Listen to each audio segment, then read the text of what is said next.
please raise your right hand and repeat after me. I, Donald John Trump, do solemnly swear. I, Donald John Trump, do solemnly swear. That I will faithfully execute. That I will faithfully execute. The office of President of the United States. The office of President of the United States. We have been given a gift by God today to usher in a new dynasty. Now you get RFK Jr. Don't you want a president who's going to make America healthy again? You get Tulsi Gabbard. Putting our country in a continual state of war. You get Elon Musk and you get J.D. Vance. It's a hell of a way to start the next 4 years. The right-wing Avengers. We have an army of digital soldiers. Department of Defense under Donald Trump will achieve peace through strength. Shut down the FBI Hoover building on day one. The rescission of 78 Biden-era executive actions, executive orders, presidential memoranda, and others. The golden age of America has most definitely begun. Begin preparing the 30,000-person migrant facility at Guantanamo Bay.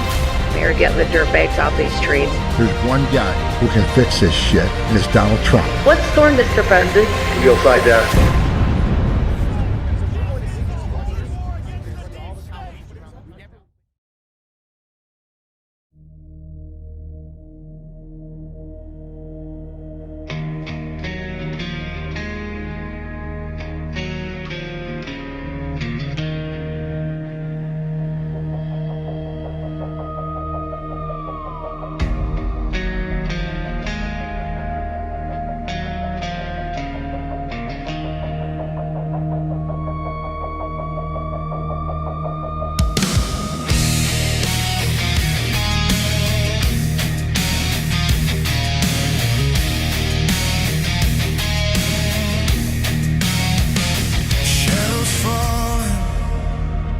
Thunder breaks, the ground is shaking from the weight. Voices crying in the night, but freedom burns a steady light. We hold the line, we won't let go. Through every trial, the truth will show. This is your daily dose. Open your eyes, see through the smoke, see through the lies. Rise from the silence, hear freedom's call. One voice, one people, united we stand tall.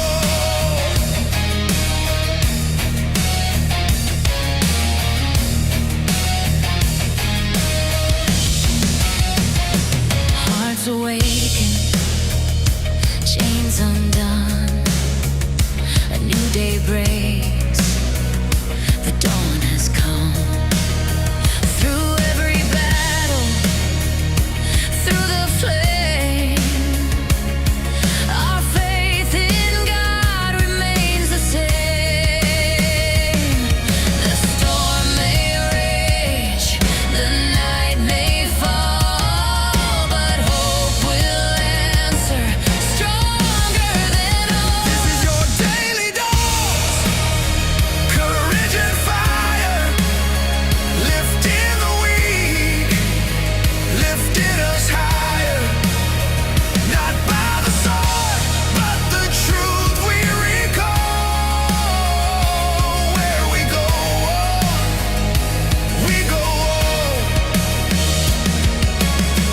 we've seen the darkness try to reign.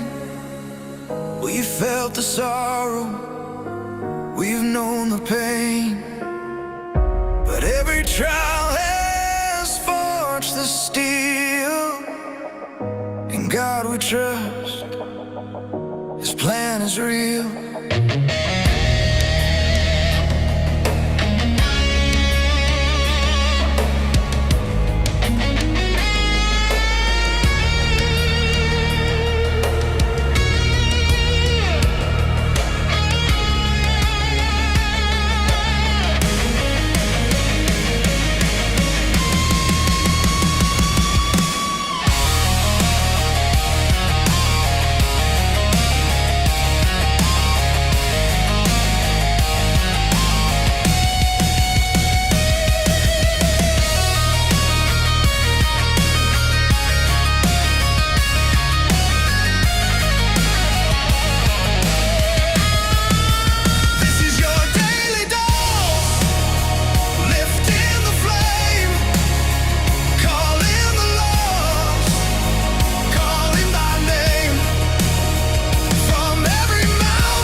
Good morning, good evening, good afternoon, wherever you are in the world. My name is Josh. Welcome to the Red Pill Project's Daily Dose, live with you Monday through Friday. I hope everybody is doing well out there and having a fantastic evening. And I am talking like a rabbit here because there's a lot to cover tonight, even though there wasn't that much news tonight.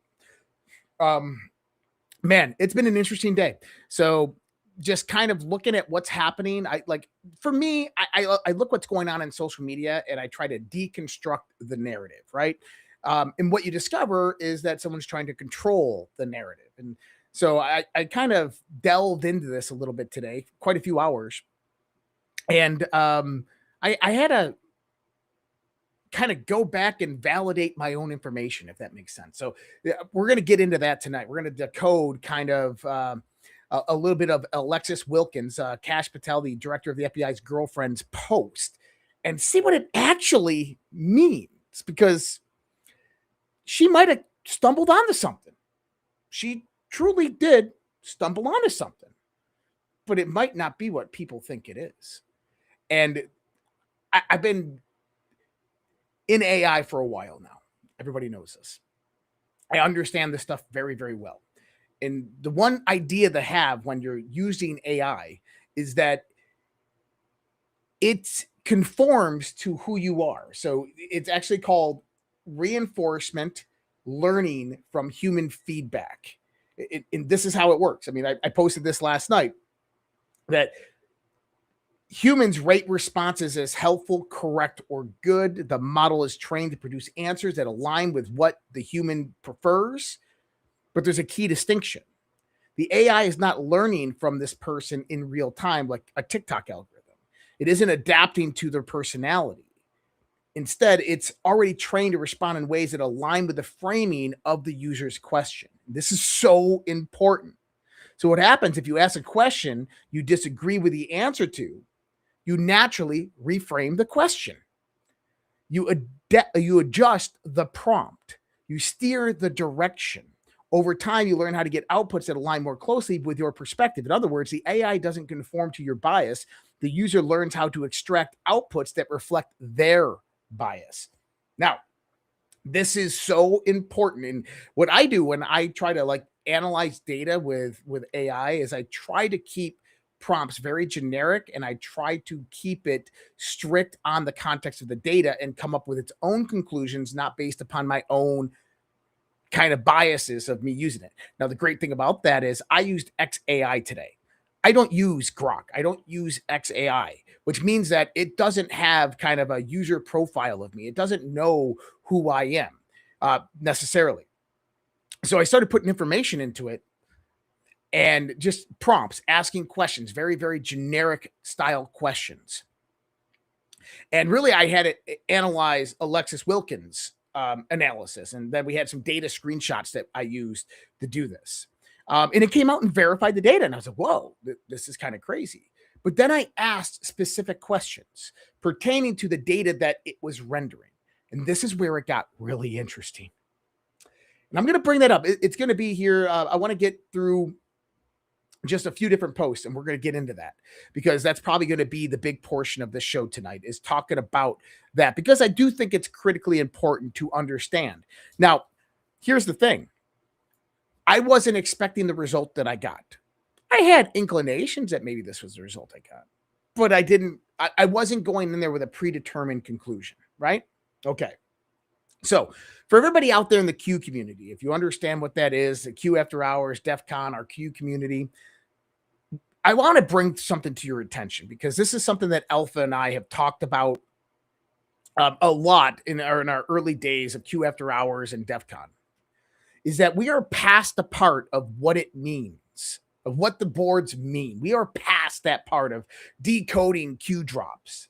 We are in the arena of what it was for. And I hope that makes sense with people, because this is what it's for.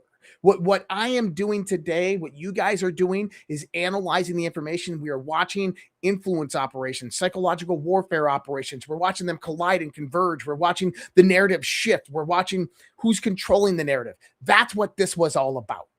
At least that's what I got from it. And this is the skill set that I've developed from it. So I want you to keep that in mind, because this is what it was for, was times like this, to watch the information war from a 40,000 foot view and begin to pick it apart, to analyze it, to remove yourself from the complexity, to remove yourself from the emotional bias, and to look at just the raw truth of the data that is coming out, and then ask the questions. Now, Dan Bongino, listen, I don't hate or dislike Dan Bongino. I think Dan Bongino, I think he's been a good voice over the last few decades. I think that he probably did a great job in the FBI. But he came out today, and I'm going to play the clip, and this will kind of get us rocking and rolling on this, because I think that Dan Bongino might be misled here. But let's go into this real quick.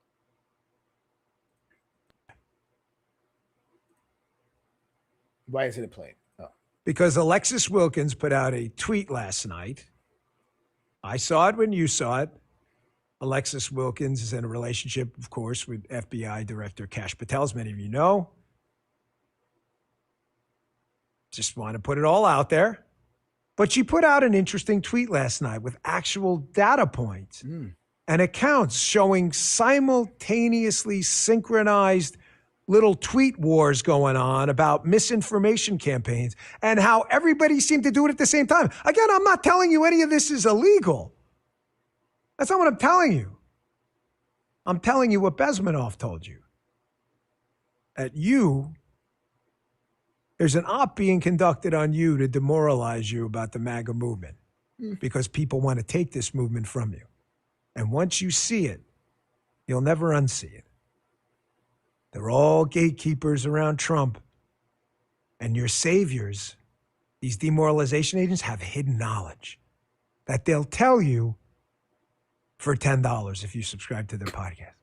But then they won't actually tell you either. They'll tell you they're going to tell you at another time and then forget about it. Mr. Dan Bongino, Epstein killed himself. Mr. Dan Bongino, when I go into the FBI, I'm going to turn it upside down. I'm going to bring all the truth out. Oh, Epstein killed himself. Sure, Dan. So, I don't care if Dan Bongino is deputy director of the FBI. There's a reason why he's not there anymore. Just put it that way. On that note, he is right what he's saying. There is an influence operation that is active, that is been active for a long time, but his framing is in the wrong context. I mean, in a lot of what he said was right, that there are gatekeepers. There is an op. Alexis did expose part of it, but it's not what people think it is. So should we get into it? I want you to watch this one clip. Cheryl Hines talking about RFK and all this. They're even nuttier at a level that I didn't know. What was the big turning point for you? Was it just being attached to Bobby and watching all that, or? It was Bobby running for president. It's so crazy. I mean, I really got a crash course in elections, and it is the craziest shit goes on, and everybody that's all they think about. You know, the people that are involved, they get up in the morning, how can I fuck this guy over? I'm going to say, and they have these people that their only job is to start a rumor, is to say something, put something in the press that doesn't matter if it's true or not. If somebody else picks it up, they celebrate for the whole day. And it's like that story, whatever it was, the thing that they said gets picked up. That is like a day of celebration. It's a celebration from the other camps. And then it's like your camp is now trying to figure out what to do about that, or what kind of damage it's going to do. And is it worth even fighting? Or is it better to just let it wither on the vine? It's just all day, every day, people are trying to find the craziest. Doesn't matter. It doesn't matter if it's about, certainly if it's about politics or not. It's more exciting if it's something personal. In other words, controlling the narrative, psychological operations, and influence operations are part of the game in politics because politics deal with power. And when you're talking about power, there's a lot of controlling factors that come into play. You have special interests, you have foreign interests, you have mega donors, you have various different corporation complexes, the pharmaceutical corporations, you have the military industrial complex, the intelligence apparatus, the defense contractors. All of this plays a role into what she was saying right there. And so when we start to look at the domain of information, we have to understand that all of those incredibly wealthy apparatuses that try to control the power structure would not hesitate to operate in the domain of information, would not hesitate to pass some information along to one person or another, or to create a rumor, or to generate an influence up. So we have to keep that in mind, because I think that becomes incredibly important of everything that we are seeing. Now, Alexis Wilkins, for everybody who doesn't know, who maybe isn't on X or didn't see this, this is Kash Patel's girlfriend. And by the way, that was Dan Bongino, the former deputy director of the FBI, who was underneath Kash Patel. I'm pretty sure he called Kash Patel before he even did the show. Maybe he did, maybe he didn't. I don't know. But this is Alexis Wilkins. This is the director of the FBI's girlfriend. Now, I want to preface this because I'm gonna read some of this. But the one thing I want to preface is this. She's been working on this for a very long time. She's been analyzing this data for a very long time. With that understanding, Kash Patel, the director of the FBI, knew about this. He knew that his girlfriend was working on this. Why? There's no way that she's going to keep this from him. She's going to be asking him questions. What should I say? What should I do? How should I prompt this? But the idea that Kash Patel knew about this, he's the director of the FBI. If he found anything within it that had ill intent, that was illegal, or that was legitimate foreign influence operations, he would have took it and did an investigation on it. He would have went out there and handed it over to the FBI's counterintelligence, counterterrorism units. But he didn't. Instead, she's putting it out there into the world on public, on social media, and he's silent on it. To me, that's very telling. Almost like he said, hey, I wouldn't do that if I were you, simply because I don't think you're right. And she's like, I'm convinced. And she put it out there. I don't know. I'm just assuming. But let's read this. So, 1 of 13. I'm not going to go through the whole thing. A foreign-linked influence network has been running a coordinated operation against the Trump administration for 22 months. I agree 100% with that statement. Absolutely. She says, I know it's real because they ran one against me. Yeah, I think they did. I was targeted in something I knew was far from organic. This level of media is isolating, unwanted, and unwarranted. There was nobody to help, nobody to jump in and say, this is a false op and help me. Well, I don't believe in problems without solutions, so I spent the last few months learning to build programs to utilize publicly available information to prove that this is way bigger than me. This is about creating chaos in the Republican Party. It's about the organized effort to lose Republicans in the midterms and subvert President Trump's agenda, and I have the data for you to see. So I would disagree with this last statement, that this is about creating chaos in the Republican Party. It's about creating separation and division within MAGA America First, as well as just United States as a whole. Then she says it's about an organized effort to lose the Republicans in the midterms. No, not necessarily. That it's really about kind of getting the people in Congress that can then portray the power that is wanted within Congress and subvert President Trump's agenda. And I have the data for you to see. Okay. Subvert President Trump's agenda? Yeah, I think subvert President Trump's actions of what he's doing, an operation that he's running. She goes, July 2025, I was falsely labeled as a Mossad spy in a coordinated campaign designed to isolate an official of the U.S. government by using the person publicly nearest to him, me. Across the full operation, July's events and others dating back to 2024, 6 chapters, 22 months, the data shows 3.1 million retweet engagements. 80% of all activity was pure amplification. 659 accounts retweeted the same post, the same retweeted 1 second apart.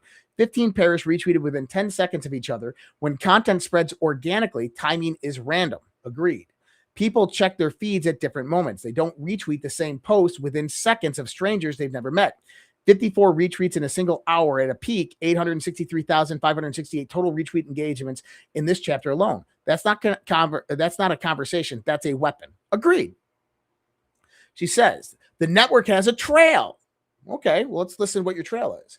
Catholics for Catholics lists General Michael Flynn as a current senior advisor on their own website. Flynn is the anchor of the digital infrastructure that has been repeatedly activated. At every major Republican fracture point, over 22 months of documented data, the same accounts appear at every chapter. This network does not rebuild between deployments. It stays ready. Okay. 10 days before the Butler assassination attempt, Ivan Raiklin, former Green Beret, former Defense Intelligence Agency, board member of Flynn's nonprofit, directly to Elon Musk, J.D. Vance, General Flynn would make Trump assassination proof, 166 retweets, 14 tightly clustered time windows amplified within 1 second. That's huge. Chapter 2, July 2025, coordinated narrative falsely identifies the FBI director's girlfriend as Mossad honeypot. The origin post from a supplement influencer with 1.1 million followers built through a COVID medical freedom movement gets labeled. She goes on. And then she brings in Russia Times, and how they're in this amplification network. She talks about Charlie Kirk's assassination. Now, the question that I have for her, and by the way, these assumptions down here that Joe Kent about trying to get people to not join the military. Now, she puts in this video with all of these amplification accounts. Now, this is really, really interesting. Because I took that video, I analyzed screenshots, went into a lot of those accounts, and started randomly looking at these accounts. I wanted to see who these accounts were, if they really had 0 followers and stuff like that. Most of them between 1 to 5, a lot of the smaller accounts, 1 to 5 followers, many mid-range, few hundred to a few thousand. But then there's some intermediaries, and the intermediaries are like 50,000, 60,000, 90,000, 30,000. And I started looking at this data.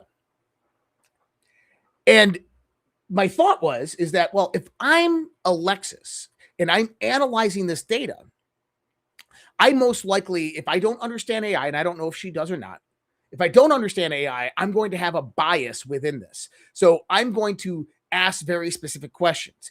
Did they amplify data that was against Trump on this or this or this? And it comes back, yes, yes, yes, yes, yes. But here's the problem. I went in and I started taking screenshots of those accounts. I popped that into XAI. And I said to X, basically utilizing Alexis Wilkins' whole breakdown, said, validate this information. It came back and said, yes, validate. I said, now ask me this. Can you find a pattern amongst the posts on all these profiles that aligns towards one agenda or one ideology? This is where it got interesting. The answer was no. That there was no conformed agenda or ideology. That many of these bot accounts were reposting anti-Flynn stuff. They were reposting other stuff that Flynn doesn't associate with, and that Ivan Raiklin doesn't associate with. So the question then becomes is, if this amplification network is not only amplifying Flynn and Raiklin, but it's amplifying other influencers, now you have to start to ask questions, but it changes the interpretation of the data set. That now we're not just looking at something that's amplifying, that was developed and created by the Flynn network, that is just amplifying Flynn and Raiklin and these types of people with their quote unquote anti-Trump rhetoric. But now you're finding something that is amplifying all different types of information all over the place. So I started to think. So I said, okay, so what you have is you have these intermediary accounts that basically start to retweet within seconds. So they get notifications, seconds and minutes. Then you have this bot farm that comes up and amplifies that message. So I did an analysis.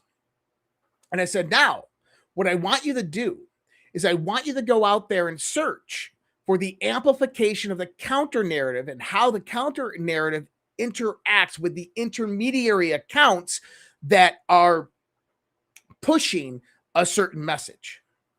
This is where it got really interesting. This is what I learned. So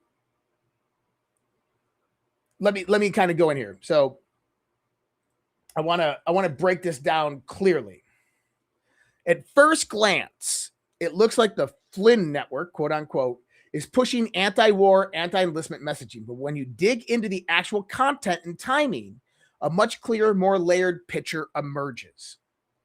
I've mapped this 3-layer system designed to controlled division inside America First. So the fracturing that we're seeing right now in America First is controlled. It is constructed narrative. This is how it works. And I want you to begin to see this because this is very, very complex of how it operates. But once you begin to see what I'm talking about, you're going to understand why this is most likely the right way. And what I request everybody to do is go into XAI, take Alexis Wilkins, put that in there and start asking prompt questions and expanding on it outside of a bias. So you have layer 1, which we call the sub-amplification layer. We call this the chaos engine. This is exactly what Alexis Wilkins uncovered. Low follower reply farms with light bot assistance. Many accounts were spun up or heavily activated around July 2025. They don't have a fixed ideology. Their only job is to opportunistically flood any fracture with maximum velocity. I'll say that again. The only job is to flood any fracture with maximum velocity.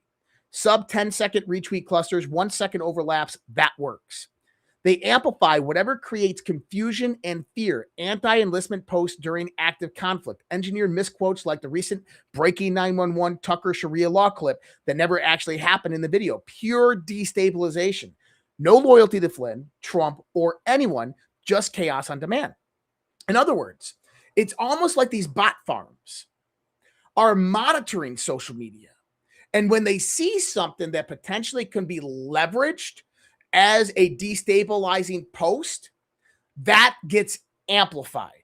And there's a reason why it gets amplified, because it's not this layer that the pattern emerges. It's actually the top layer that the pattern emerges, that the agenda and the ideology become clear. Layer 2 is the intermediary bridge. Sitting right above the sub-layer are seemingly human mid to large accounts that act as the real first boosters. These give the raw noise legitimacy and algorithmic reach, usually within 1 to 3 hours.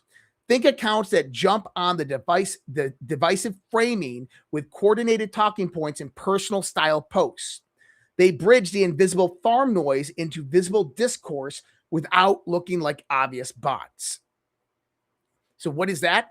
That's a lot of the paid influencer narrative that you see. Here's where it gets interesting. Layer 3 is the primary amplification layer, the stabilizing anchor. Then come the larger, highly credible MAGA voices. They wait for the chaos to peak and drop the counter narrative in tight. Clustered bursts, usually 4 to 6 hours later, their messaging consistently redirects blame outward, restores unity under Trump loyalty, and anchors around a strong. And listen, I didn't expect this part. I said look for the patterns. A strong pro-Israel, hawkish foreign policy line. Stopping the nuclear Iran as America first, rejecting lobby pressure claims, and framing isolationist or skeptical voices as the real problem. The psychological play is textbook. Flood the zone with contradictory noise until people are disoriented and desperate for an anchor of truth. Then layer 3 provides the anchor, and the audience feels relief and renewed loyalty to voices that just happen to align heavily with one foreign nation's strategic interests. Wilkins nailed the sublayer. What she may have missed is that this isn't a single fractional op. It's a layered architecture for manufactured fractures that always resolves in a specific direction. In other words, the sublayer that she was saying was Flynn isn't just, it's not Flynn that they're doing. Flynn was just one node that they observed and then would amplify that. There's multiple other nodes of people that came out that they would amplify that message. The intermediary level kind of acts as a second level of amplification of real voices that put their own personal biases into it, and this distributes it. And then what happens is this primary layer, it comes in and crushes that narrative, that narrative with a counter narrative. And that counter narrative always realigns back to Donald Trump. Always what Dan Bongino was saying, I have knowledge of this was actually this, and I talked to this person, and this person said it was this, but always aligns back to President Donald Trump, MAGA, America first, but then aligned with Israel. Israel's foreign policy. Like, Israel isn't paying podcasters $7,000. That's how it realigns. Every single time. The summary is self-contained. So, okay. So Wilkins nailed the sublayer. What she may have missed is that it isn't a single factional op. It's a layered architecture for manufactured fractures that always resolves in a specific direction.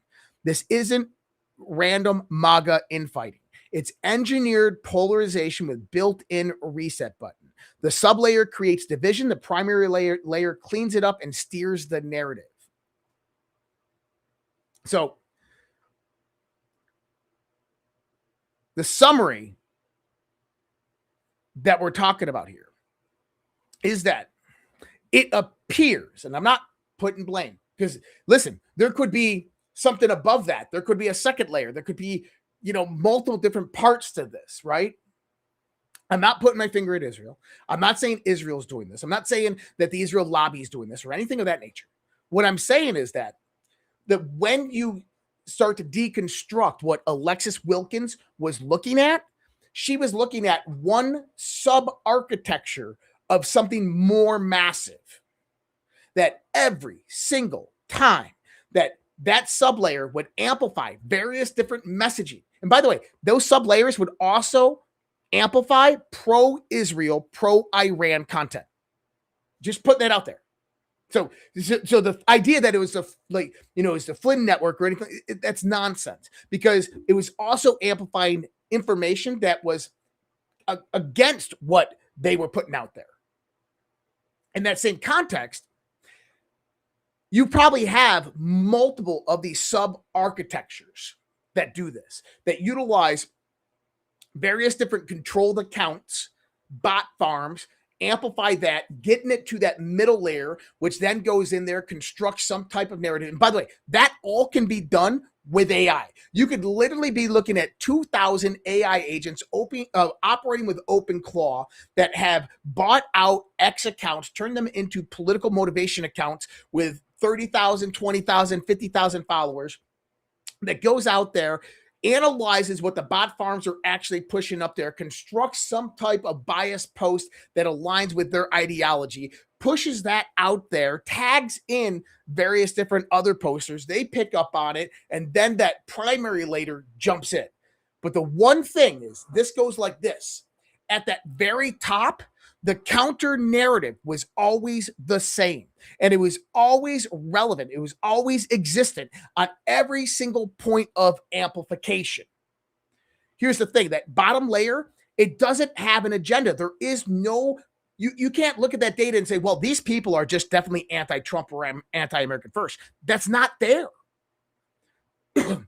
What you can find, though, is that when you align it to the top, that top portion, there's always some alignment of ideology, agenda with that. In other words, what you are witnessing is a multi-layered architecture of a coordinated influence operation utilizing social media, utilizing most likely what I would say is paid influencers to propagate a controlled, constructed narrative. And what it does is it generates, remember when David Icke used to say this? Problem, reaction, solution. So your bottom layer is the problem. Oh, Donald Trump did this. Donald Trump did this. That middle layer is reaction. Oh my God, I can't believe Donald Trump did this. And then that top layer is the counter narrative that comes in with, oh, that's not true. That never happened. We're the anchor of truth. We have big influence in MAGA. Oh, President Trump is not like that. Oh, him and Bibi Netanyahu are good. But that ideology at the top was always pro-Israel, pro-APAC, pro-Iran war, in any context you looked at it. That they were the same ones that pushed and propagated. And I'm not saying that Israel was involved with Charlie Kirk, but they were the same ones that propagated all of the influence ops that were going out during Charlie Kirk. And you can go look at it. So I urge you, take this data, go into XAI yourself and start to analyze this. Start asking questions as prompts, but try to keep your own kind of ideology and bias out of it and try to find if you can replicate what I'm talking about. Because I spent hours on this today and I know what I'm doing with this stuff. And I was like, holy shit, I didn't expect that. Texted it over to a few people today. And what I got back was, be careful. Be very careful putting this out there. Well, I'm putting it out there because I think that it needs to be said that there are coordinated influence operations operating in the United States of America through social media that are most likely being run by foreign intelligence operations, foreign intelligence agencies. Now, I don't know if it's Israel. I don't know if it's the Mossad. It could be, or that could be a diversion. That could be what they want you to think and believe. Maybe that aligns towards whoever this is agenda. Maybe it's China or the UK or MI6, right? Maybe they want you to align and believe that that is the top of the pyramid, but there's a constructed narrative that plays into that of why they would want that. I don't know. I'm just looking at the data and what the data is saying. So I'm not pointing blame. Actually, what I'm doing is I'm confirming that what Alexis Wilkins actually discovered is very, very real. But the framing that she brought upon it is not. The framing that she brought upon it, it's like if you want to try to tie it to just the Flynn network, it doesn't work when you start to analyze the whole data set. And the reason it doesn't work is because those bot accounts amplified all different types of data beyond what Flynn and Racklin and Alex Jones and all those guys are saying, or Stu Peters or whoever it might be. It amplified all different types of data on every level, even pro-Israel data. And that's where you start to look at it and say, well, because when you're looking at kind of a digital amplification operation, right, an influence operation, that there has to be some type of constructed narrative that is being developed, right? They want to switch or change the narrative. They want to produce division, right? And simply just saying they want to produce destabilization and division, that's not how this operates. If you're going into a place to produce division and divide people into factions, then you want to control the outflow. So, orbo ab chaos, right? Order out of chaos. And so there always has to be that idea of order. When you just look at it from the Flynn network, it doesn't exist. There's no reason why they would amplify this stuff with no agenda that would be at those middle layers and those top layers. It's not there. But when you start to analyze the data, what you begin to see is that there is an agenda and it's within the counter narrative. And so then you ask yourself, would you develop an influence operation to propagate out there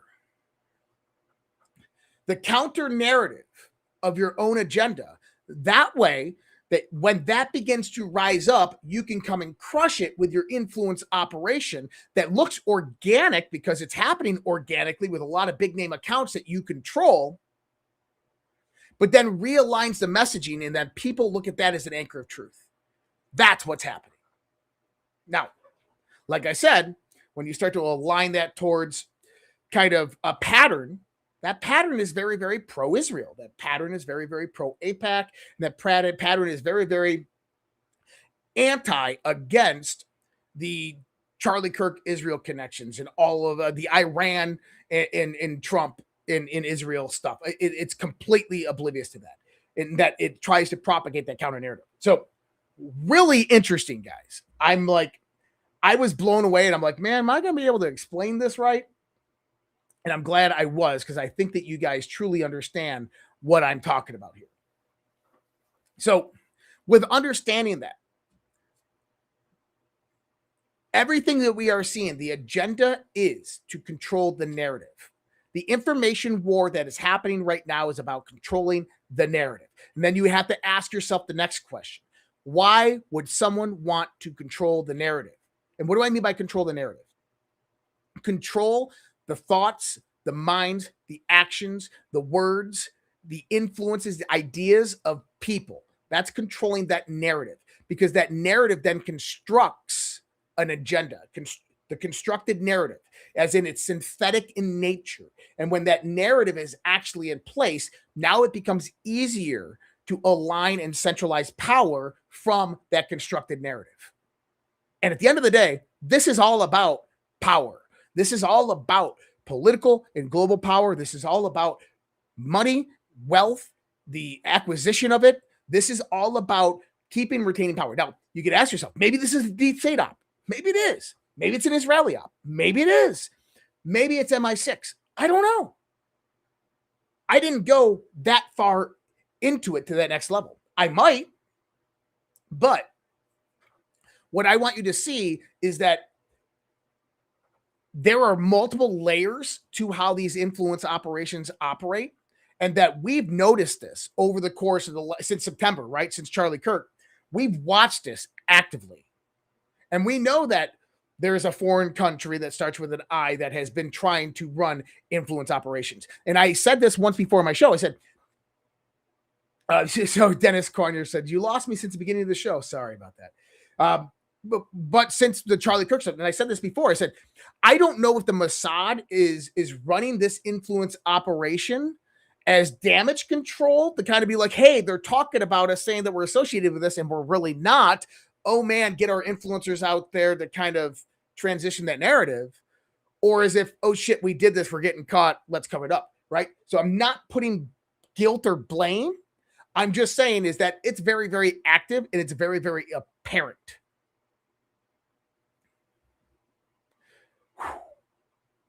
And I love my life. I'm not suicidal or anything like that.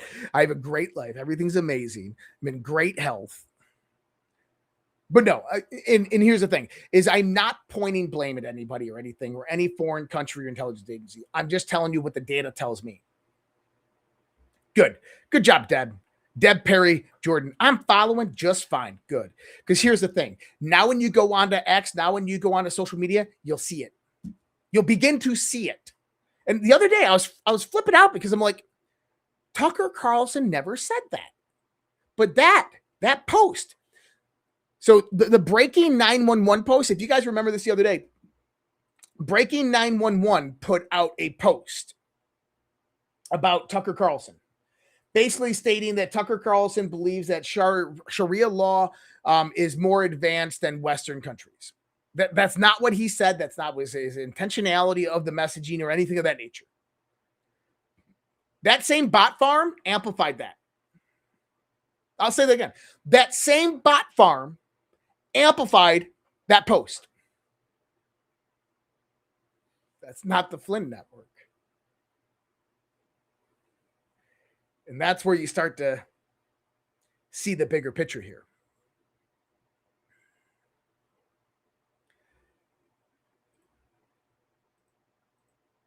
All right. We're going to transition away from it.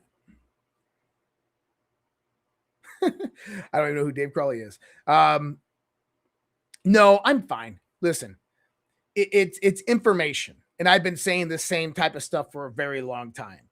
And I know that people are seeing the same thing that I'm seeing. And I know that people are talking about it with much bigger audiences than mine. Not saying you guys aren't a big audience. I'm just saying people out there with much bigger audiences are saying the same thing. So, all right, we're going to do a transitionary segment. But one thing that I want to put out there is that tonight, directly after the show, we are having a live Q&A with myself. Live Q&A. So just become a premium subscriber on any of the platforms. Go to subscribe.redpills.tv. Subscribe.redpills.tv. It'll show you all the different platforms that we have where the $5 subscriptions are, and you can get into that Zoom and do the live Q&A with myself. And that's right after this show. And then all you do is you just go to those platforms where you have a subscription, and in the Substack chat, which is decentralized media chat for premium members only, that's where the link will be posted. On Locals, it'll be posted on the main feed for premium members. On X, it'll be posted on the main feed for premium members. And on YouTube, it'll be posted in the posts for premium members. And on Social Red Pill, the link will just be posted out there for everybody to have. All right. Real quick, we're going to run this Rumble wallet, and then we're going to come right back with Iran. It doesn't like me, does it? Hold on. I got to refresh this.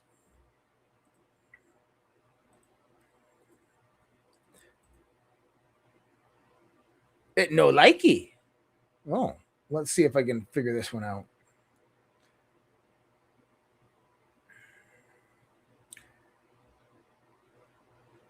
Let me see here. Well, we're going to run this one, actually. We'll wait on Rumble Wallet. All right, parents, real talk for a second. America is about to hit a huge milestone. We're coming up on America's 250th birthday, 250 years of freedom, grit, sacrifice, and the greatest experiment in self-government the world has ever seen. This is the perfect moment to help your kids understand why this country matters, and not just fireworks and hot dogs, but the story behind it all. There's a free guide called The Kid's Guide to America's 250th Birthday, and it's honestly a great way to introduce your kids to how America began, who the founding fathers were, what they risked, and why the ideas they fought for still matter today. This guide sends kids back to the moment when brave men signed the Declaration of Independence, knowing full well they were risking their lives for freedom. It breaks it all down in a way kids can actually understand and enjoy without watering it down or turning it into boring schoolwork. If you care about raising kids who know where this country came from and why it's worth preserving, this is something you'll want to grab. And the best part, it's completely free with a special offer. You just need to pay the $2 for shipping and processing. Just head to freeusabirthday.com. That's freeusabirthday.com and get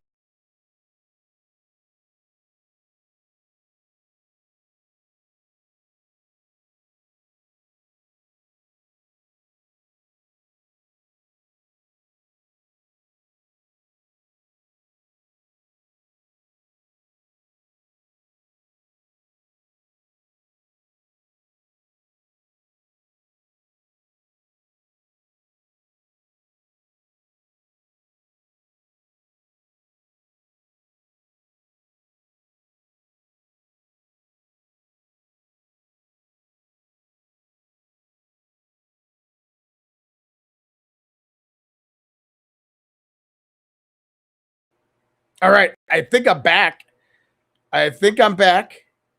We'll see. Let's see if it comes back in. Okay, it's back in. So, finishing that one, if you care about raising kids who know where this country came from and why it's worth preserving, this is something you'll want to grab. And the best part is it's completely free with a special offer. You just need to pay the $2 for shipping and processing. Just head to freeusabirthday.com. That's freeusabirthday.com. And the Kid's Guide to America's 250th Birthday is yours for your kids today. America's story matters. Make sure the next generation knows it. Yeah, someone didn't like that, huh? Everything just dropped. I'm telling you, everything just dropped.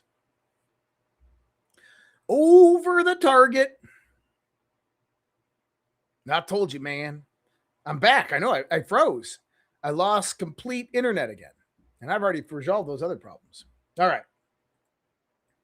So live Q&A tonight. Hope to see you guys there. Let's get into this next part. Donald Trump, the GOAT, greatest of all time. A lot. We settled 8 wars. People sort of forget. And we're winning another one. I tell you, we're winning so big. Nobody's ever seen anything like we're doing in the Middle East with Iran. And they are negotiating, by the way, and they want to make a deal so badly, but they're afraid to say it because they figure they'll be killed by their own people. They're also afraid they'll be killed by us. There's never been a head of a country that wanted that job less than being the head of Iran. He's right on that. Because not only will their own people kill them, because you have a divergent government right now in Iran. You have the clergy and the IRGC, which is kind of separated from the civilian components of the government. And what you're seeing multiple different people rise up on both sides trying to gain power. This is the idea of that power vacuum. And you have various different people who believe that they're running. Now, the military ultimately is going to take full power and control. And if we ever see the IRGC go in and start arresting the civilian government, see, the problem with that is that's when the people rise up. And that's when they lose their power base. So they have to play this game. This is why you see contradictory messaging coming directly from Iran. Oh, we're negotiating with Trump. Oh, no, we're not negotiating with Trump. This happened. Oh, well, no, this didn't happen. We shot this down. No, we didn't shoot this down. This is why we're seeing this, is because there is two different narratives that are being constructed within Iran. So Israel is concerned that Trump may stop the war suddenly. So Netanyahu has instructed the IDF to wipe out Iran's arm industry within 48 hours. That's according to the New York Times. And I said someone needs to let Netanyahu know that he's not in control of what happens and he needs to follow the directions given to him by President Trump. And this is also from Axios. This is information that's coming out pertaining to a conversation with Donald Trump and Benjamin Netanyahu, that Trump rebuffed Netanyahu's idea to call for an Iran uprising. He said, why the hell should we tell people to take to the streets when they'll just get mowed down by the Iranian regime? Trump said to Netanyahu during their call, according to the U.S. officials briefed on the conversation. Now, I don't know if that's real, but it does sound like something that Trump would push back on. And it's not necessarily something that the White House would want put out there. But see, here's the thing is, yesterday we were learning about the back channels that are operating. The Army Staff General in Pakistan, who's the head of the military in Pakistan, and then even the president of Pakistan coming out, Sharif, talking about how they are the intermediary between the United States and Iran. Not the United States, Israel, and Iran. The United States and Iran. And that negotiations were underway. Donald Trump saying the negotiations are still underway. I believe him. The negotiations were underway. But what happened immediately after that? Well, today, listen to this shit. You got to remember, Trump negotiated peace in Gaza. Israel airstrike hits tents full of displaced Palestinians in southern Deir al-Balah in southern Gaza. The U.S.-backed ceasefire is occurring in Gaza, and Israel dropped a bomb on tents full of civilians today in Gaza. Why the fuck did they do that? They are disrupting and destabilizing the actions of President Trump. That was a warning shot. So my thoughts on this? And listen, in the context of world powers and nation states and how they operate, think about it like this. Netanyahu and Israel view the threat of Iran as far great, very, very great, of radical Islam is far greater than what the West does because they're stuck in the middle of the Middle East. This is my interpretation. So when Trump negotiates a ceasefire, they don't necessarily like that. When Trump comes out and he's saying, hey, we're going to stop the war in Iran. We're done. No troops on the ground. We don't want any of this. We got a deal that's coming up. Israel doesn't want that. Israel wants to go out there and wipe it off the map. They want to finish the job. So they have a disagreement with Trump. They're like, hey, Trump, no, we want to continue. And he's like, well, then you're going to be on your own. So how do they force Donald Trump's hands? Well, they put shots across the bow. Bombing civilians in a tent in Gaza is one of those methods. We will disrupt, Trump, your ceasefire in Gaza and start this whole war off again if you don't align with what we want. That's what that message was. At least that's my opinion. Now, yesterday, this is where it starts to get interesting. Yesterday, Kuwait issued a nuclear safety guidance to citizens. They said, seal your windows and doors. Do not leave your home. The war has crossed into territory nobody should be comfortable with. Well, that was yesterday, and that was interesting because Kuwait hadn't been affected at all in any of this. Well, Speaker of the Iranian Parliament, Ghalibaf, this is the guy that Trump was negotiating with, says that Iranian intelligence has detected what it sees as a U.S.-backed preparations with regional partners to take the strategic Iranian island, Karg Island. Didn't I say this? He says that the regional country would become a target of relentless attacks without restriction. That country is likely Kuwait. Things could get very interesting very fast. Now, my question.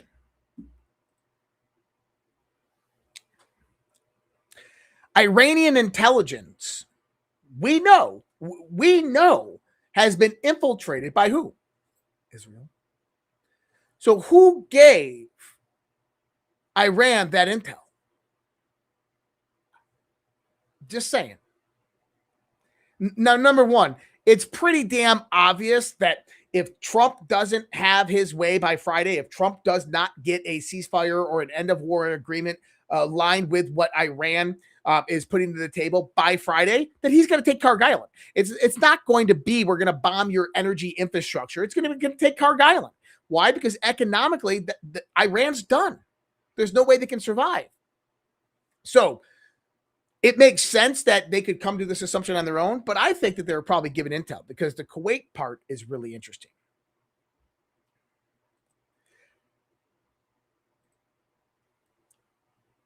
Oh, well, how about this? Massive explosions as Iranian missiles strike Iran's nuclear hub in Dimona. That was today. Well, why did Iran hit Dimona? Because Israel yesterday bombed Bushehr nuclear power plant in Iran. And then the news media reported it was U.S.-Israel strikes. It wasn't. From what I gather, the U.S. had nothing to do with the strike on Bushehr nuclear power plant in Iran because Donald Trump has said specifically, do not attack infrastructure, nuke facilities, or oil or gas fields.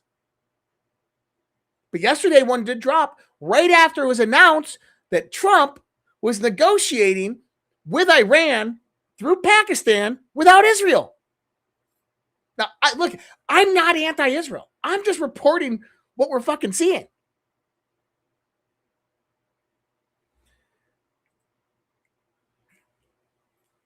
Now, Lara, why do I call her Lara? I call her Lara because it's close to Lawrence. But Laura Loomer, we talked about this yesterday on DEF CON. Put this out yesterday. CIA sources tell me the CIA has hard evidence that Turkey and more specifically Erdogan administration has specifically directed spending for podcasters to undermine the Trump administration's Middle East agenda. The CIA has evidence of this Turkish funding going to at least one female podcaster and one male podcaster. Turkey is the largest financier of the Muslim Brotherhood. And then earlier before that, she says that there is going to be a terrorist attack in the United States of America, and it's going to be financially connected to certain podcasters. So this is where you have to start gauging what Laura Loomer is actually talking about. And I said, what did I just read? This is the key. So someone at the CIA leaked classified intelligence to Laura Loomer that says two people, male and female podcaster, received money from Turkey that is connected to Erdogan and the Muslim Brotherhood. Did I get that right? So this is a nothing burger. Who gives a shit, right? Two people, I bet they are Tucker Carlson and Megyn Kelly or Candace Owens. Because would you expect anything else from Laura? But here's the truth. If the CIA had this information and it is not public, then it was leaked to Laura Loomer. That needs to be investigated by the CIA and the FBI. That's a leak. And why is nobody talking about this? Well, maybe it was leaked on purpose. Maybe it was deconstructing the narrative of a false flag that was actually in place. There's multiple different variations of thought you can take on this. Maybe it was a warning to Americans that a false flag is going to come. It's going to be blamed on some radical Islamic country and it's going to have ties to podcasters, but that's actually not true. Maybe it's going to be a false flag by another country to perpetuate more war. But I find it really interesting that Laura Loomer is coming out and saying this, and that the FBI isn't immediately raiding her house looking for who her sources inside the CIA that leaked classified information. The fact that that's not happening gets me concerned. That she either made it up or it's true legitimate information. It was leaked on purpose as a warning to the American people and even to those two podcasters that this is going to happen. Now, is it today the country of Turkey actually contacted X and tried to remove that post, called it defamatory? Well, there's your real connection, is that if anything did happen right now, they become implicated. Nothing like that's probably going to happen. That's going to be tied to Turkey or the Muslim Brotherhood. I think that what you're going to have happen is something that is going to be Hezbollah Unit 910 related in the United States of America that's going to tie back to Iran and try to destabilize that whole war and escalate that to the next level, because everything is actually in place for a larger expansion of the war. Now, why are things in place for the larger expansion of the war? Well, it goes to the ultimatum that Trump gave Iran the other day. He's dealing with a third layer of leadership in Iran, right? Okay, he's dealing with a third level of leadership in Iran. What happens when they can't make a deal? They get wiped out. Now the next level of leadership. They get wiped out. Now the next level of leadership. Do I think Trump's going to put ground troops into Iran? That's my red line. If we start putting ground troops in Iran, that's my red line. I'm not going with that. We don't need another war. I don't care if it's a 6-month war. I don't care. We don't need another war. That they've done what they set out to do objectively on the context of the mission.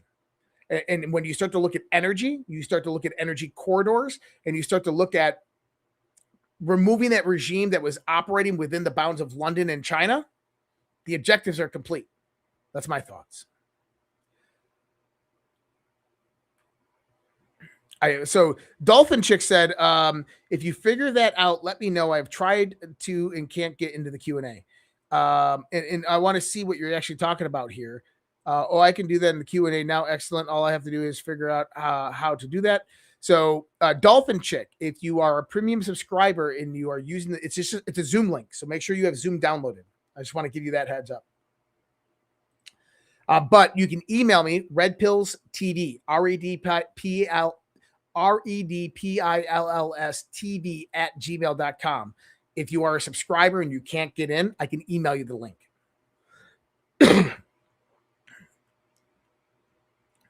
All right.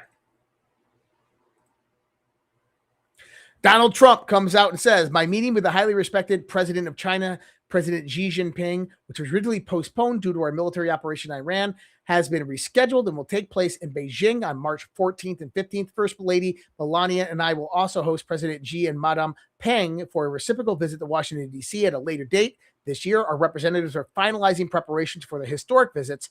I look very much forward to spending time with President Xi in what will be, I am sure, a monumental event. Thank you for your attention to this matter. And from what I got is that President Trump is going to be doing this on 14th and 15th of May. And the interesting time frame is that the Iran war will be wrapped up by then. And that's kind of a statement that he's given, is that the Iran war will be over and finalized. We're here on April 9th.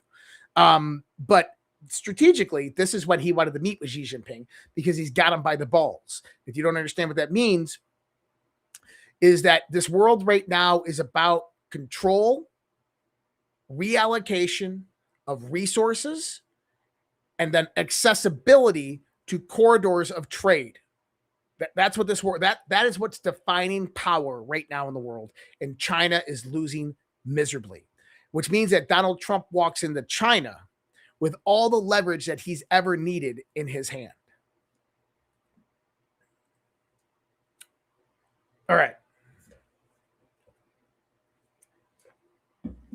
I don't disagree with you, Billy.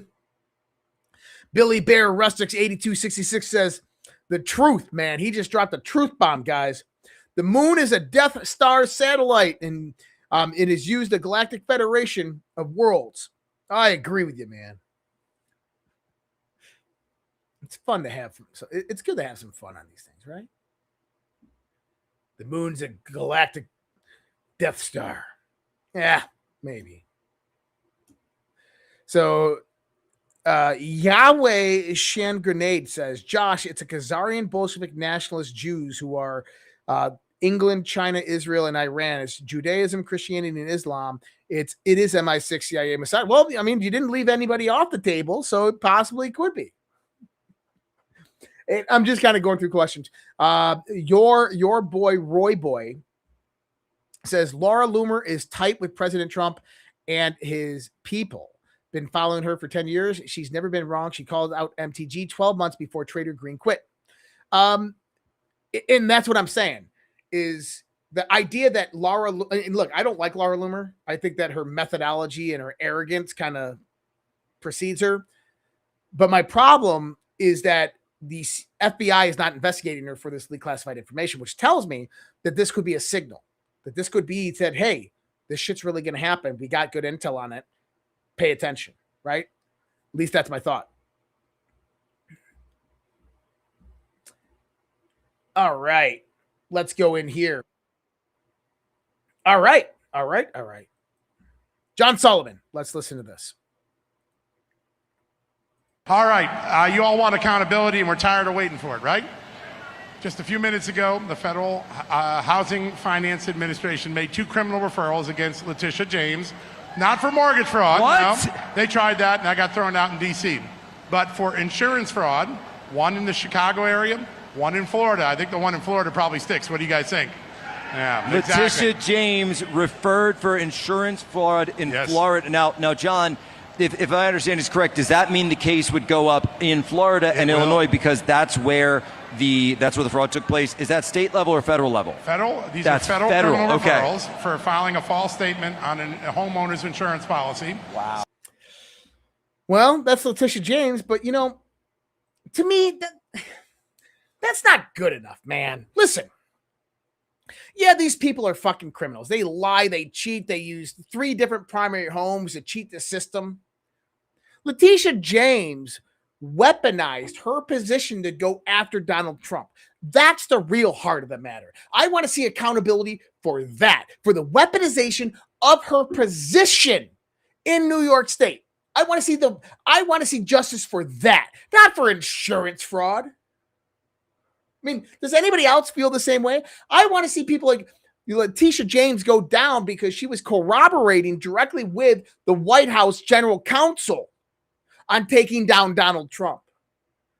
That they proposition the state legislator to go out there and create, new laws that extend the statute of limitations on old laws.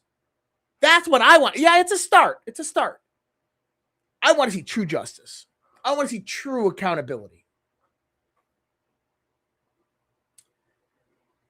All right, Paul Sperry. I'm told Trump Intel head Tulsi Gabbard will soon declassify an explosive top secret document. Former House Intelligence Chair Adam Schiff, locked away in the Capitol SCIF several years ago and wouldn't let even members of Congress see. We don't know what's in this document.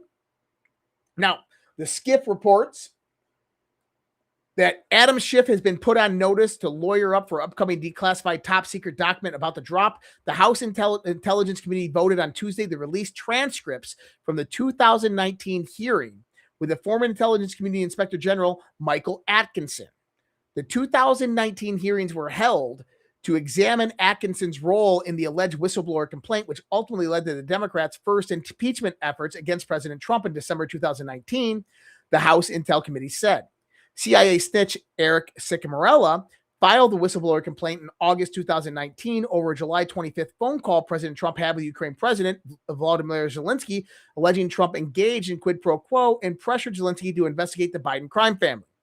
Actually, Trump asked about the Burisma server, CrowdStrike. I want to have my DOJ look at it. That's what got them all shook. Changes were made to the whistleblower form to include water cooler talk, gossip, and secondhand information.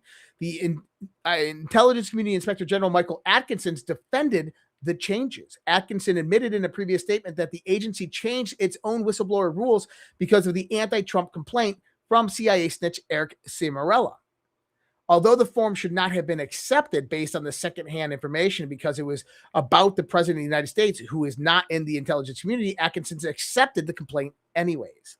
The whistleblower later attempted to edit the form he originally provided. The original form stated that the whistleblower did not talk to Congress before filing the form, but after it was discovered that he had met with Adam Schiff's team in Congress, the whistleblower attempted to edit his form. Then House Intel Chairman Adam Schiff lied when he stated publicly, "We have not spoken directly with the whistleblowers." Shout out to CocoFa77, now becoming a premium subscriber on YouTube. Thank you so much, CocoFa77. Appreciate that. So, bad day for Adam Schiff when this document gets declassified, because this potentially allows him to lose his security clearance and maybe even his position as a U.S. Senator. Whew, that'd be huge. All right, we got a transitionary. When I think about transitions, it's kind of like transition of the topic, if that makes sense. Let me run this one, see if this one runs. Oh my goodness, it doesn't like me. Let me see if we can get another one up here. There we go.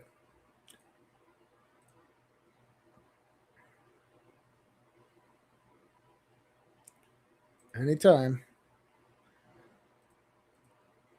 We're going to try to run this. Holy shit. Man. Rumble does not like me. 1 second. I'm trying to figure out a problem here.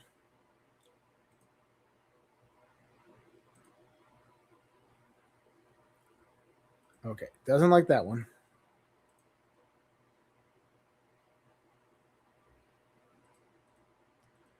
Doesn't like any of them. Okay, let me try this one again.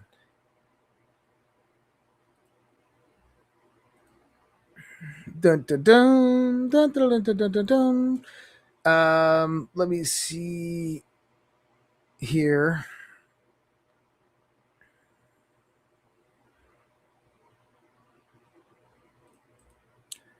Yeah, why the hell wouldn't that start?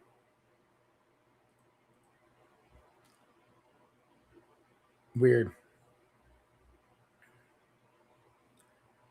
Well, let me go in here and just do this one then.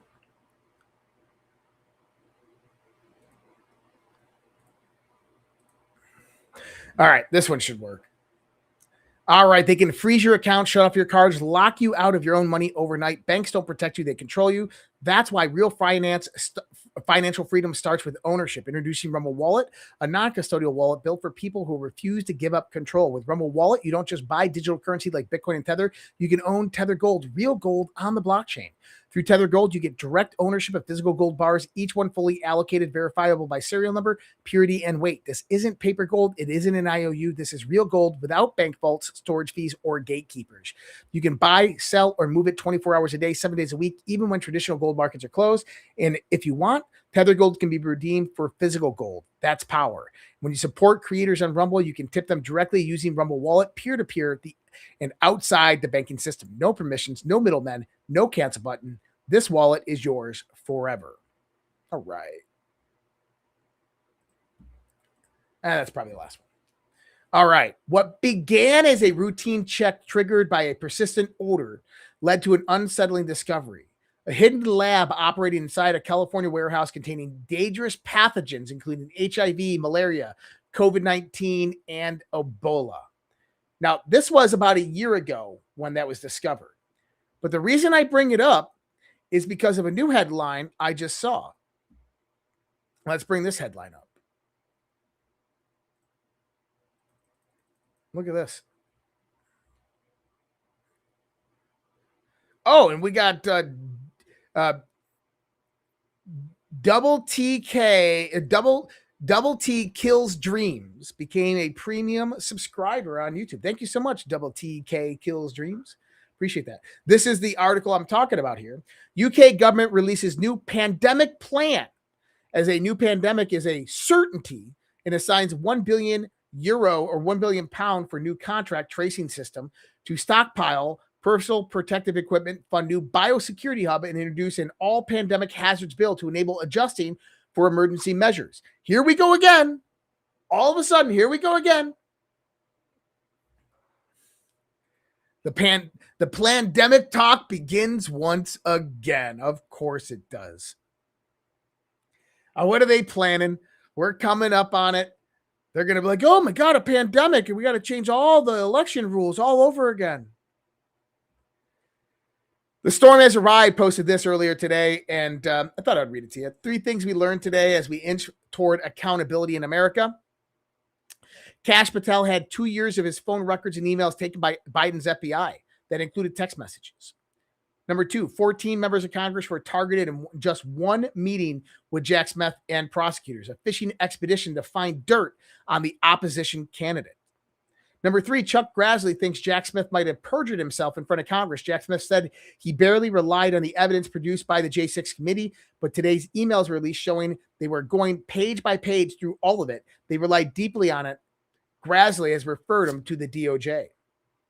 And John Sullivan said the man twice elected by the United States people to be their president was under constant FBI scrutiny for 10 consecutive years, as many people are swept up within it. And what does Michael Hulligan say? Corporations have codes, policies. Police are policy enforcement. 1871, the United States became a corporation, was captured. Actually, Michael, the United States, I believe it's Article 3 or Article 4 in the Constitution. The Washington, D.C. was already a corporation well before 1871. The corporation just redefined itself in 1871. Check it out. Today, Donald Trump posted, I have instructed the Department of Commerce to immediately begin work on a new and highly accurate census based on modern day facts and figures, and importantly, using the results of information gained from the presidential election of 2024. People who are in our country illegally will not be counted in the census. Thank you for your attention to this matter. I love this. This is such a great move by Donald Trump. Going out there, and we're going to bring about probably an executive order that'll do an emergency census right before election time frame. What this is going to do is it could potentially remap a lot of different districts, but it's going to remove all of the illegal aliens from the census data, which means that you're going to have a more accurate understanding of your voter demographics. And this basically becomes a weapon utilized against voter fraud in the long run. Now, here's an interesting part. There's a lot of transitional ways that we're looping through here. Former Rothschild director Francois Pauli is appointed to the head of the Vatican Bank.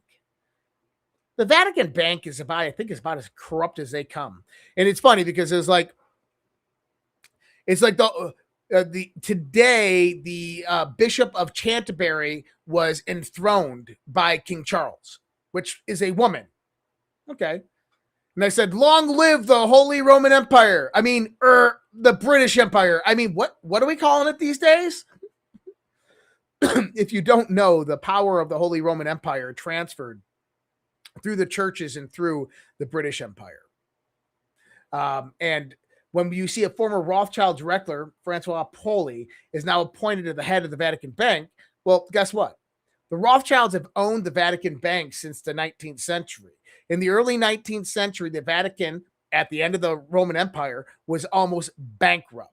They went to the black nobility families, the Orsini's, the Colanas, and so forth, and said, hey, we need help. We're being overthrown, and someone's going to take us over. And they called in the Rothschilds right after the Napoleonic Wars, and they went in there and funded the Vatican Bank, and they've owned it ever since. And going to Michael Hulligan, right there, the Act of 1871. In 1869, the U.S. Treasury received a loan directly from the Holy See, Vatican Bank, which was controlled by the Rothschilds. 2 years later, then you get the Act of 1871, centralizing most of the power of the corporate kind of version of Washington, D.C. into the powers of elected officials, Congress, Senate, so forth. Today, President Trump has appointed Mark Zuckerberg, Larry Ellison, and Jensen Huang to the Science and Technology Advisory Boards, among others. And people are flipping out about Mark Zuckerberg because Mark Zuckerberg should be in jail. Yeah. But guess what? Do you remember after Butler, Pennsylvania, Mark Zuckerberg turncoat? He went on Joe Rogan. He's like, that was the baddest thing that Trump ever did. Fist in the air. He turncoat. He called Donald Trump, apologized to him, spilled the beans, let them know how he was influenced in Georgia with the voter boxes and the $100 million. And he's like, oh, man, I'm on board with Trump now. This is one thing that you have to understand about power at that level is you have intermediaries. And these people are controlled. Corporations, big tech companies, they're controlled by their intermediaries that are controlled by a higher echelon. And what happened is Donald Trump's one of those higher echelons that came in and sucked up those resources. So do you take down Mark Zuckerberg and ruin Meta and Facebook and just remove all that infrastructure, or do you utilize it? Do you get that person playing your game and then utilize it? That's how game theory operates. Because not only now do you have all of that infrastructure, you have that person who has all that dirt on your side. That's the way I look at it. Interesting news here. 12,000-year-old pyramid ruins uncovered off of the Louisiana coast. 12,000-year-old pyramid ruins off the coast. Huh. Now, why am I bringing that up? Well, Tim Burchett was just on Benny Johnson's podcast. And yep, we're getting Tim Burchett. I actually got to put the note down. Tim Burchett. Tim, I need to get you on, man. I'm probably watching. Got to hit your people up more. Fade Point, $5 Rumble rant. Official White House X account is posting cryptic videos. Oh, I got to go check that out. Thank you. We got to go over here. I had one more. SQ Quinn, $20 Rumble rant. Just because you keep me sane in the PSYOPs. Thank you so much. Thank you so much, Sonia. And hold on. I want to go look at the White House account. If they're posting cryptic videos, I want to go check out these cryptic videos. And they said the White House account, right? Yes, White House X account. We also had another one coming on Rumble. Fade Point, $5. March Madness is truly crazy. Absolutely. And they also gifted 5 subscriptions. Thank you so much, Fade Point. Appreciate you. You're awesome.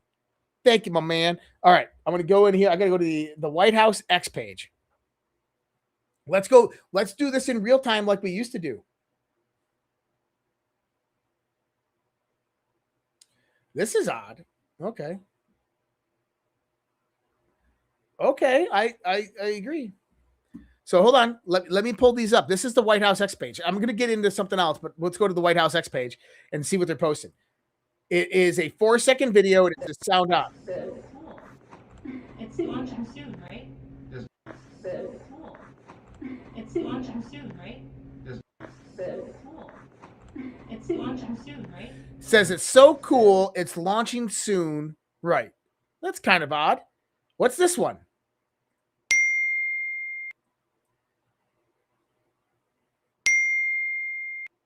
Okay. Well, I'm smarter than the average bear. We'll go frame by frame analysis because they did show something there right about in there. There's one frame, another frame.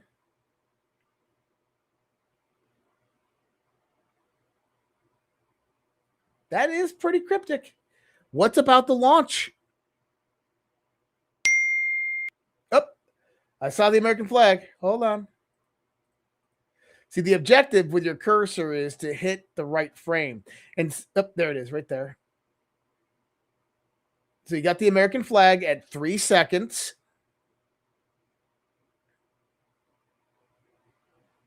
You got to go really slow.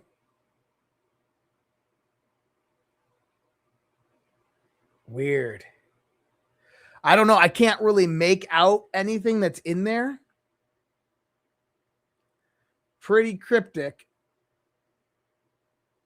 My thoughts are both of those videos back to back like that. Let's watch this again. So you have basically, I'm going to have to put this in my video editor afterwards. What I think it might mean, aliens.gov.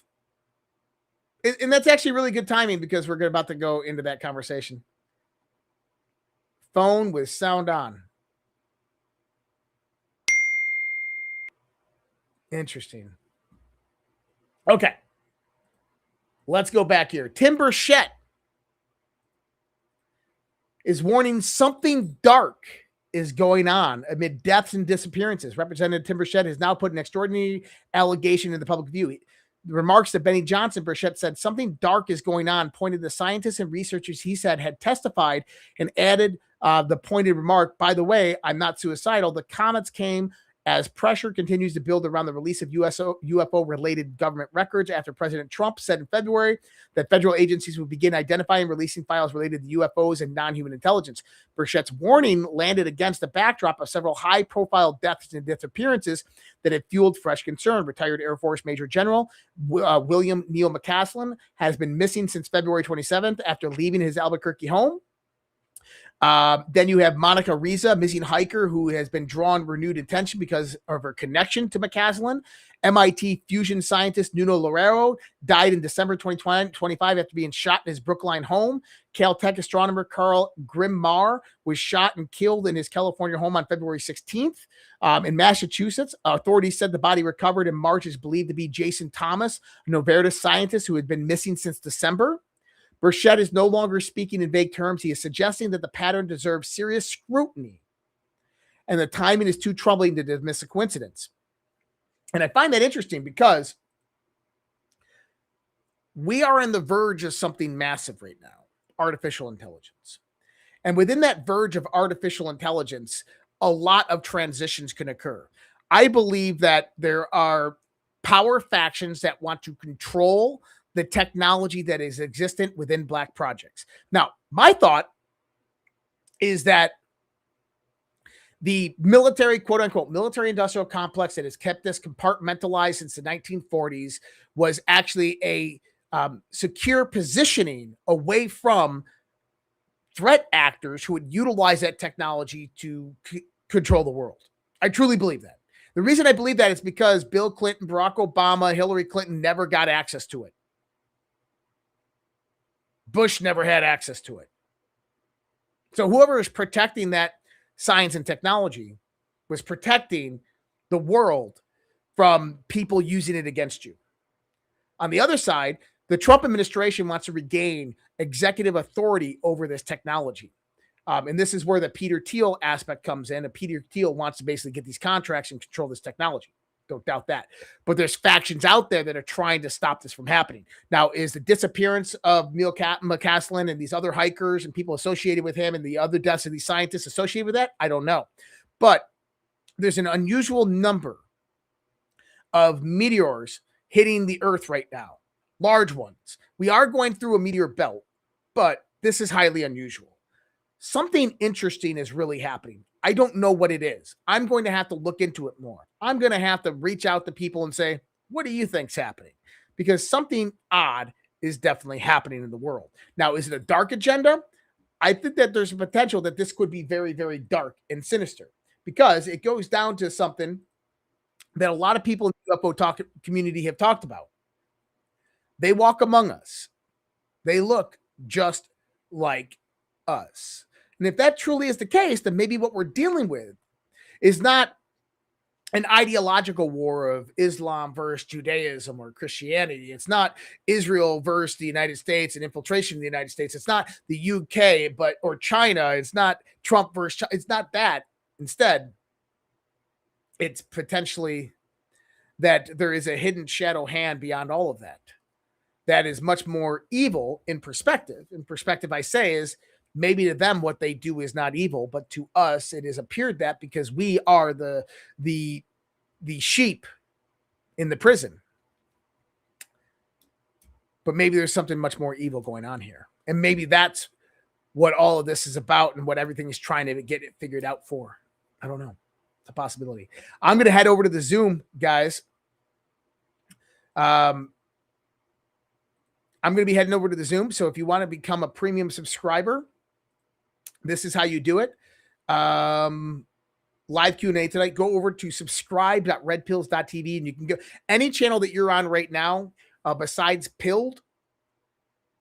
So Substack, Social Red Pill, YouTube, X, and Locals, you can all subscribe to and then get into the live Zoom. And the live Zoom information will come up in just about 3 or 4 minutes after the show ends once I get it all up. And so I'll see you guys on the Zoom. So other than that, I will see you guys tomorrow. Much love, respect. God bless. Take care. Have a great night. See you next time.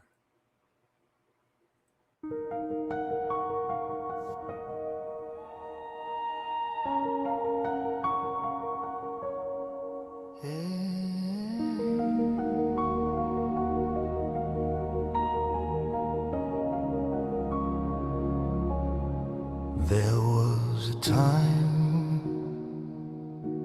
when our children stood tall, hand on their hearts, one voice for all. There was a time when honor had weight, when the flag was a symbol, not a debate. There was a time when our history was known, with pride in the rules that made us our own. There was a time, respect for the brave, for those who bled, for the lives they gave. Now the homeland burns in silent war. Truth is twisted, we can't ignore. Voice still calls, we the people will not fall. There was a time, but the time isn't near. The great awakening is here. Dark to light, veil under, patriots rise. We are one, land of the free, home of the brave.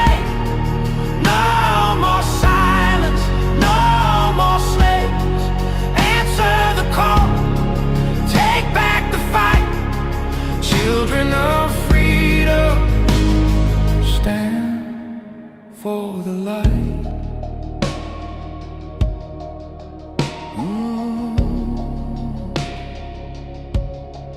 There was a time when truth was clear, when the media served, not ruled by fear.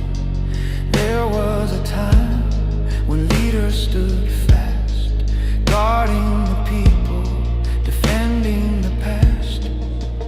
Now corruption wears a crown, lies are fed to tear us down. But Q said watch and Q said see, the silent war will set us free. From the front lines, soldiers stare, wondering if we're still there. Their blood, their hope, their sacrifice will not be sold for a last prize. There was a time, but the time isn't near. The great awakening is here. Dark to light, the veil undone, patriots rise. We are one, land of the free, home of the brave. No more silence, no more slaves. Answer the call, take back the fight. Children of freedom, stand for the light. Freedom is never more than one generation away from extinction. It must be fought for, protected, and handed on. Or we will spend our sunset years telling our children what it was once like in the United States where men were free. There was a time, the time is near. The great awakening is here. Dark to light, veil undone, patriots rise. We are one, land of the free, home of the brave. No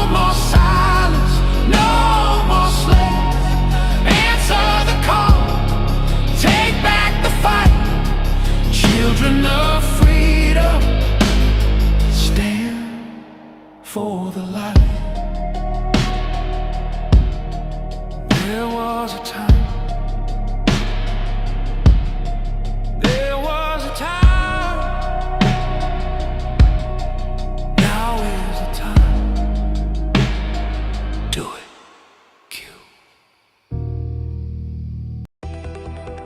I don't have to tell you things are bad. Everybody knows things are bad. The air is unfit to breathe, and our food is unfit to eat. I don't know what to do about the depression and the inflation. I want you to get mad. I have come here to chew bubblegum and kick ass. And I'm all out of bubblegum. People should not be afraid of their governments. Governments should be afraid of their people. The more you fuck around, the more you're going to find out. These people are still a part of that system, and that makes them our enemy. We accept the reality of the world with which we're presented. It's as simple as that. I want you to get up right now and go to the window, open it, and stick your head out and yell, I'm as mad as hell, and I'm not going to take this anymore!